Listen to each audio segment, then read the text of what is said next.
تو این شهری که بعد تو ببینه منو، بگیره چشم یه غریب منو، نگاه ذهنم هر دقیقه منو.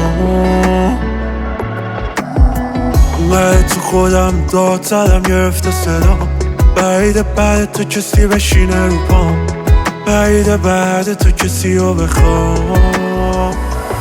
احتماله این که دیگه نبینیم همو زیاده، احتماله این که تنها برسیم ته جاده، احتماله هر چی غیر احتماله من دوباره، احتمالا دیگه کلا میشه قلبم تیکه پاره.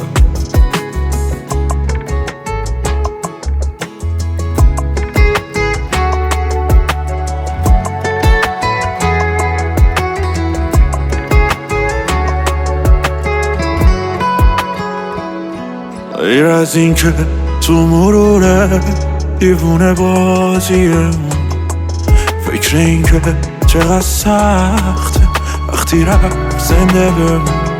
احتماله هرچی هست توی هر اتفاقی، شاید اصلا خیلی زود این شرایط بشه عادی. احتماله این که دیگه نبینیم همو زیاده، احتماله این که تنها برسیم ته جاده، احتماله هرچی غیر احتماله من دوباره، احتمالا دیگه کلا میشه قلبم تیکه پاره.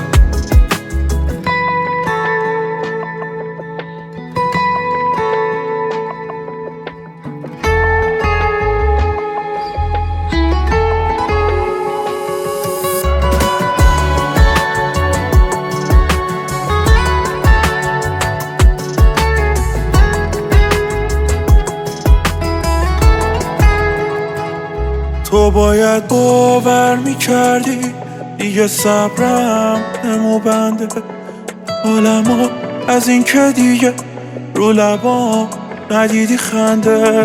صدا از خونه ما یکیمون میذاره می خودمون میریم از این شهر، خاطره ها نمیره.